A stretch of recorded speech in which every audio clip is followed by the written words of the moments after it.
what? This happens at 7 o'clock every night, brings tears to my eyes. Our daughter-in-law is frontline worker at one of the local hospitals. And yeah, it's in gratitude. Thank you for her and all of the people that she works with and all of her staff and everything they have to organize. And, you know, she's got my 2 little granddaughters at home and a husband. So yeah, that's how we show our gratitude in BC. I'm sure they're doing that all over the world. I mean, we're an army and we're going to be grateful and we're going to fix this. Okay, guys. So today's video is about, instead of me, you know, keep shopping and shopping, I thought, you know what? This is a really great time to take stock of what I already have. I mean, it's been a long time since I've dug out into the back and the bottom of those cupboards. And that's what I did today. Now, my kitchen is a mess. So excuse the kitchen. There is crap everywhere. But you know what? You're going to say, yeah, that's easy for you to do, Lead. You know, just you and Bill at home. I've got 3 kids. The kids can help you with this. You can get them to get in there and reach. And they can count how many vegetables, how many cans of soup or boxes. You can make this a learning program for them. Okay, so with no further ado, here is my my little video for today, and I hope it's helpful. Okay, guys, let's go check over here. Okay, so I have figured out if I don't do this. And I always give it one of these. Well, one of these gives me a whole lot more of this than really is necessary. Interesting, right? Who does that? That we should have enough toilet paper. I have 22 rolls. I figure we go through 2 rolls per week. So that gives us 11 weeks. So I don't need to go out and clean up any shelves in any grocery store. We are going to ration and make this work. And you can all do this. Now, remembering, this is for 2 bums in the house. You're going to have to take that into consideration in your accounting. Hi, guys. Hear me behind my groceries. I don't normally do this. But you know what? With all this food thing going on and the shelves being bare, and so I thought, this is crazy. Now, everything is based here on Bill and I, just the 2 of us. And you know what I did? I emptied all my cupboards. Well, all the main ones that I use, right, for food. And so what I did, I thought, you know what? It is time. This is a great time to take stock of what you have.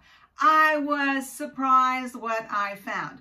Okay, well, you saw my toilet paper. I have enough paper towels over here.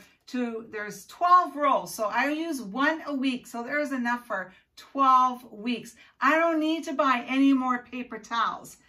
I'll take the camera around, but I've got soup, I've got cake, I've got spaghetti sauce. I bought pickles the other day, and I found another jar in the back of the cupboard. I bought pancake mix, but I still had a box of this quick. I've got 2 boxes of oatmeals.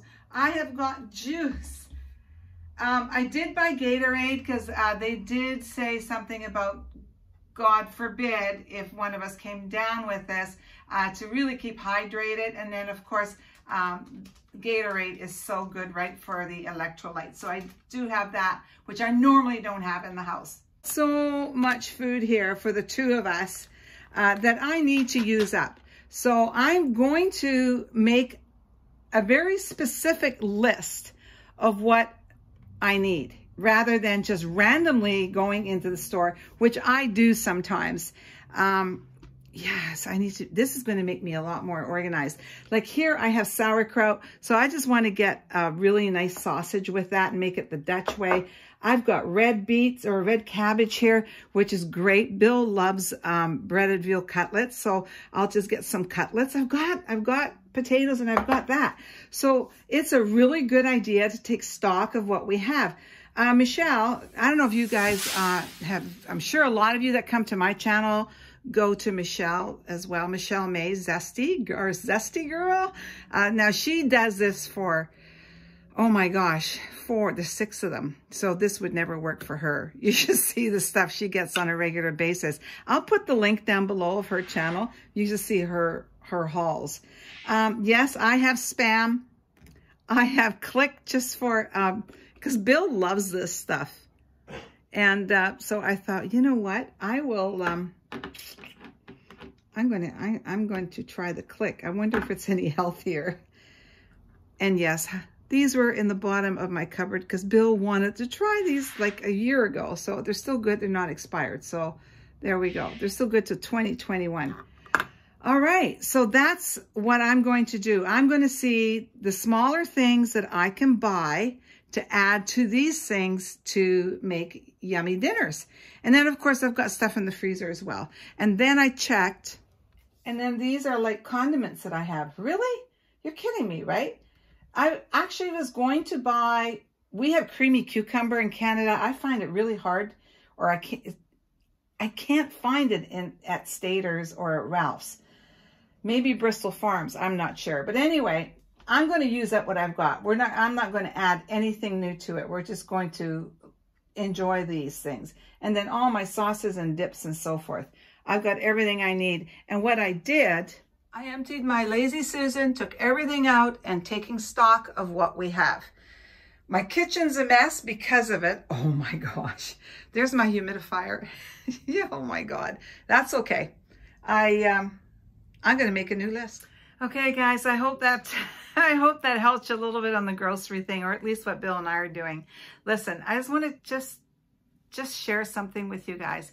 This is really scary, and it's real. There's no getting away from it, no matter where we live, what country we're in.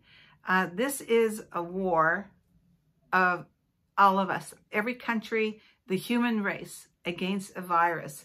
You know, in the past, we've had wars against other countries, but we could always see the enemy, right? They wore a uniform, or they had planes and they were dropping bombs, or they would come with guns. You could see them and you could react to something that you were seeing.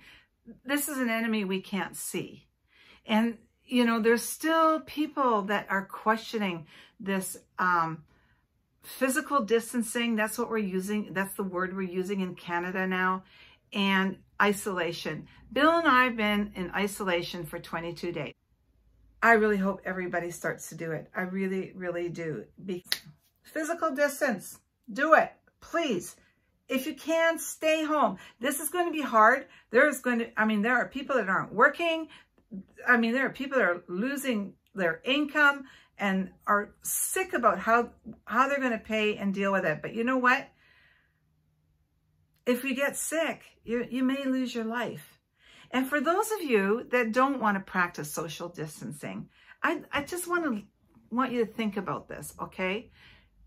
You might be okay, but it's looking like a lot of younger people are losing their lives to this now too. So that is really, really scary. I don't think anybody is immune. Wondering if you might consider doing it for me or your grandmother, or maybe you have an older parent.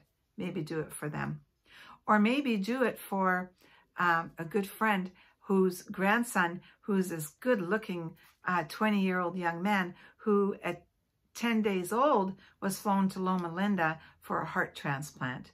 Do it for him, or somebody on kidney dialysis, okay? That would be really, really great. Even if you feel that way, do it for the human race. Like, be part of this battle. This is a fight we're all having. We can't see it. It's not wearing a uniform. It's not dropping anything out of a plane. It's not, you're not going to see it because it has a weapon in its hands. We can't see it. So we need everybody to participate. We need to keep each other safe by social distancing and isolation. That's the only, nothing for this thing to feed on. We need to do it. And if that doesn't make you think about wanting to do it, then think about this. Should you have a loved one that gets this and needs to be taken to emergency and put in a hospital, whether it's going to go one way or two ways, right? They're going to come out. They're going to be fine. They're going to put on a respirator and they've made it and they're going to come home to you, or they're not going to make it. And you don't get to go in and hold their hand. And you don't get to go in and stroke their heads and tell them how much you love them.